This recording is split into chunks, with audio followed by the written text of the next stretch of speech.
पाचोरा तालुक्यातील 80 मुली वर्षभरात जन्मदात्यांना ठेंगा दाखवून प्रियकरासोबत पडून गेल्या। यातील अनेकींनी प्रियकरासोबतच संसार थाटला। मोठ्या कष्टाने लहानचे मोठे केलेल्या जन्मदात्यांना मात्र या प्रकरणाने मान खाली घालावी लागते।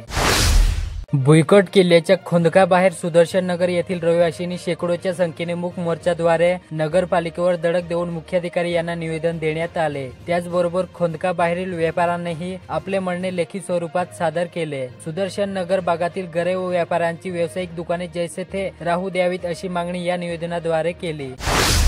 भरधाव मालवाहू वाहनाने दुचाकीला धडक दिल्याने दुचाकीस्वार जागीच ठार झाला। हा अपघात मालेगाव ते चाळीसगाव रोडवरील साकूर फाट्याजवळ घडला। या प्रकरणी मेहुणबारे पोलीस ठाणे चालकावर गुन्हा दाखल करण्यात आला।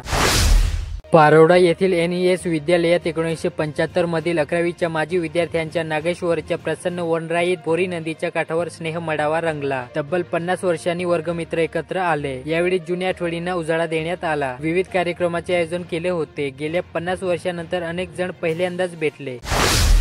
शास्त्री इन्स्टिट्यूट ऑफ फार्मसी विद्यालयात 17 फेब्रुवारीला मराठी भाषा गौरव दिन साजरा करण्यात आला। अध्यक्षस्थानी प्राचार्य डॉक्टर विजय शास्त्री आणि सचिव रूपा शास्त्री यांच्या हस्ते उद्घाटन करण्यात आले। सावखेडा ते दावडे या रस्त्यावरील सुमारे 2.5 किलोमीटर रस्त्याची दुर्व्यवस्था झाली। या रस्त्याचे काम मंजूर झाले, मात्र अद्यापही कामाला सुरुवात करण्यात आलेली नाही। त्यामुळे वाहनधारकाची मोठी गैरसोय होत आहे। तातडीने या रस्त्याचे काम सुरू करण्यात यावे अशी मागणी ग्रामस्थांसह वाहनधारकांनी केली।